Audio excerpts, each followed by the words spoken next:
Welcome back. It's probably been over a month since I posted the last video. I've been quite busy, life and work, but I wanted to do a quick review of the car I've been driving for the past week. Excuse it if it's a mess, but this is kind of a last minute thing, so yeah, here we go. I've been this for the last week, and it's been pretty cool to drive. It is this, the 2022 Ford Explorer ST.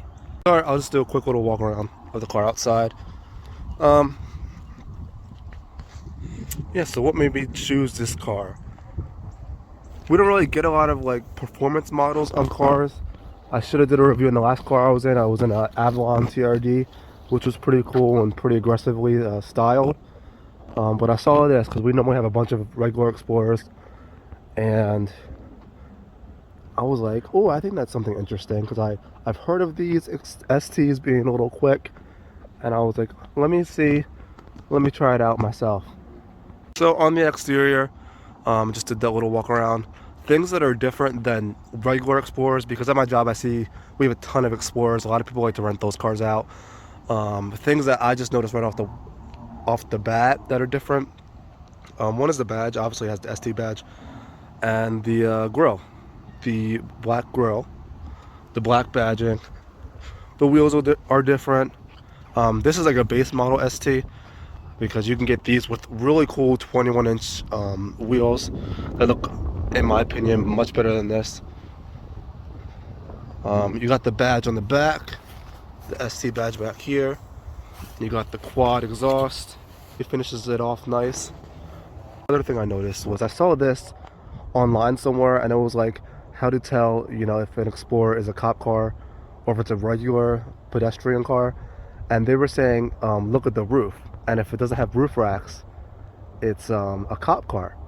And like, I just noticed this like yesterday or the day before. I was like, this car does not have roof racks, so I guess that theory goes right out the window. So let's hop inside. Keyless entry.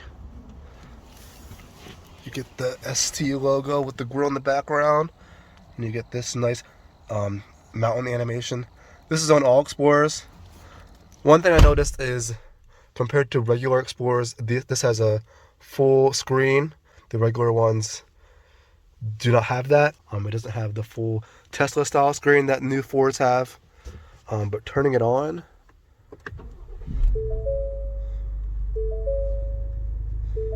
you have your infotainment screen right there.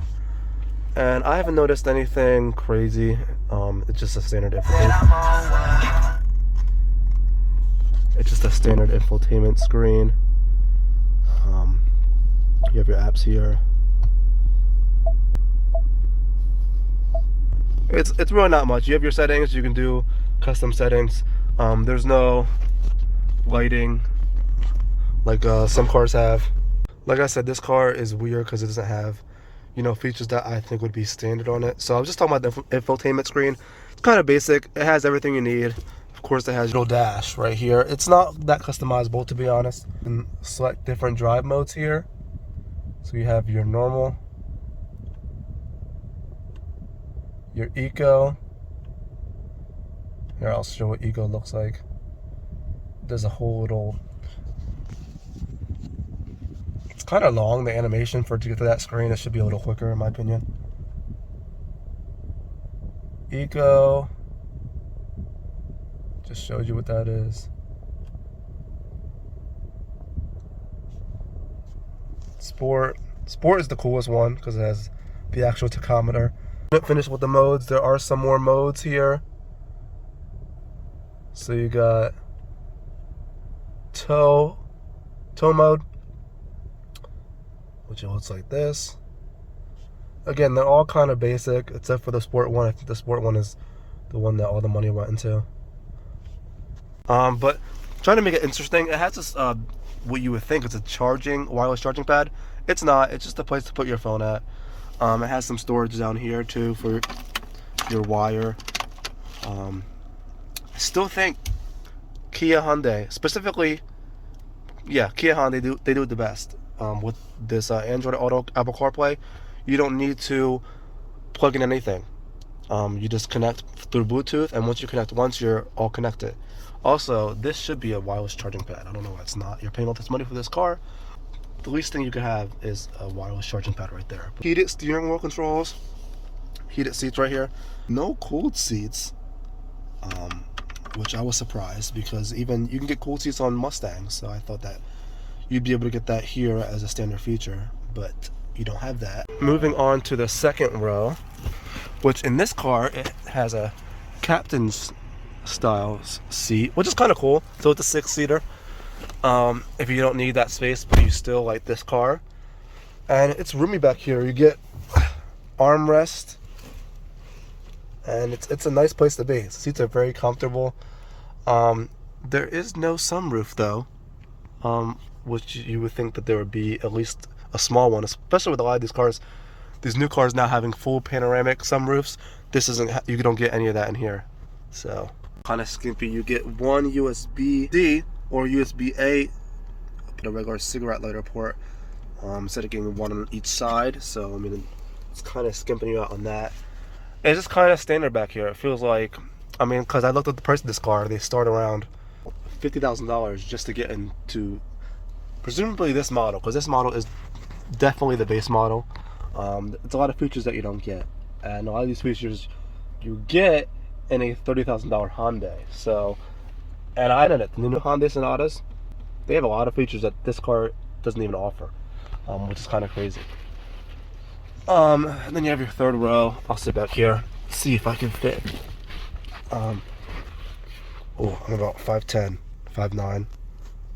Not really fitting in here that great. But it's probably meant for kids. But here you can see the whole cabin. Very dark with the black interior, of course. But before I take it out for a little spin, this is how you open the trunk. There's a little button right there. Push it and it comes right open. And then I have all my work stuff back here and my camera, various stuff. I put the seats up, but I had them down earlier. And then you have this little button right here, and then this button to lock the car. Oh, and real quick, I guess I'll pop the hood. Right here. Let's pull it twice.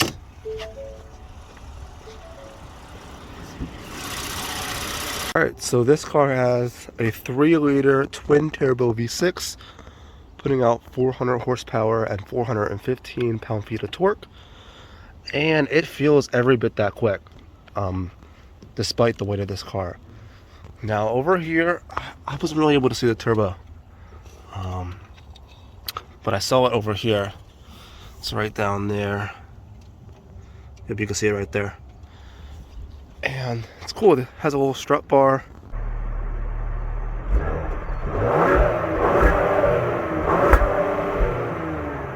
I didn't show you all the modes.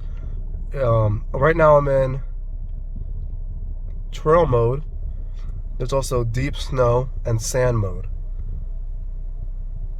So you got quite some modes in this car. But I'm gonna put it into sport mode. So you go to 60 in like 5 seconds. I fully believe them when they have that claim here.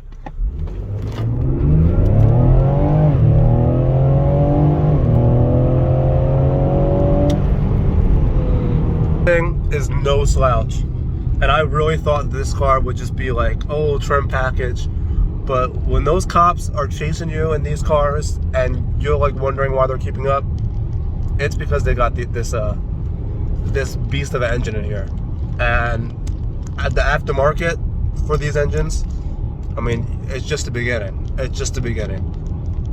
I've seen 600 horsepower just with a tune, so it's pretty intense. It also has the 10-speed. You could put it over in manual mode, which I will do right now. It's just a button, and then you can use the little paddles.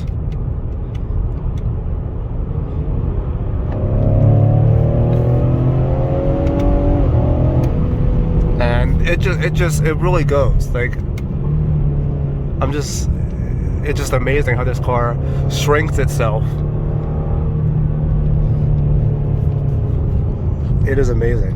Okay, I'm gonna put it back in automatic, and I'm gonna put it into normal mode. Oh, I guess I'll put it in eco and just go cruising. What was this dial to change different drive modes is backwards, so you turn it to the right thinking that's the way that it's gonna go, and it goes towards the left. So it's something to get used to. We'll do. It fell out of my hand so quick. It fell out of my hand. Let's see if we can merge onto the highway.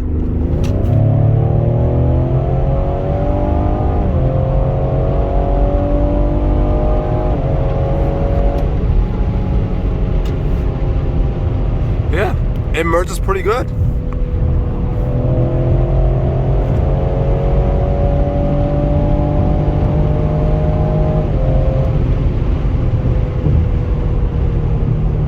This car's, it's so fun to drive. You know, for the longest time I had my Honda, and I'd always like be in that car and always think, you know, speed isn't everything, it's how a car handles. And like the people that would just go for big power, they'd always be like, no, power's everything. And I kind of get what they're talking about, because see, the harsh downshifts, like that's not something that's gonna have to be fixed at one point, because that was way too harsh.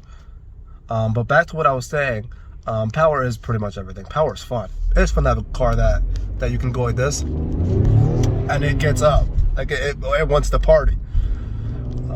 It feels quick to me, and I think it'll feel quick to a lot of people. Especially a soccer mom dropping her kids off. She doesn't need to have this much power. Even though this car is $50,000, which is a lot of money, but I guess in the grand scheme of things, it's probably not that much money. It's probably around the same. I can't even say that. It probably is still a lot of money for this segment of car. But yeah, one thing about this motor is you can get this same engine in the Lincoln MKZs, which are basically the Lincoln equivalents of Ford Fusions. So you can get the 400 twin turbo V6 in that, and I think that would be kind of cool to have, because obviously it's going to weigh a little bit less than this, and with a tune on that car, that'll be a sleeper. No one thinks about Lincolns being quick. You put a tune on that, people are getting 600 horsepower out of these. You get 600 horsepower out of a Lincoln, unassuming Lincoln, all-wheel drive.